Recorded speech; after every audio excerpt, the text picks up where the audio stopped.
As we go towards 100% renewable energy, we have a real problem with balancing supply and demand. Hydrogen is the perfect solution to decouple supply from demand. So my research is all about how we can split water into hydrogen and oxygen.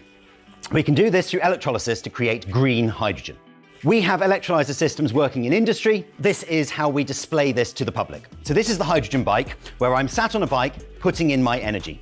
We've got an electrolyzer that then splits the water into hydrogen and oxygen, and we can store that forever and ever and ever.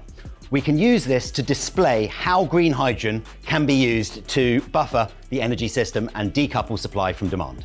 Given the intermittent nature of renewable energy, it is impossible to move towards 100% renewable green energy without some form of energy storage or buffering supply and demand. That's what hydrogen can do for a net zero economy.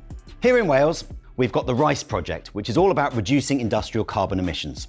I've managed to get some of my electrolyzers deployed to industry where even today they are producing hydrogen from renewable energy and being used either as a fuel switching product or as a chemical feedstock. So hydrogen is the perfect energy carrier. You can make it from any form of renewable energy, and then you can use it to meet all of your energy needs: heating, hot water, electricity, and transport.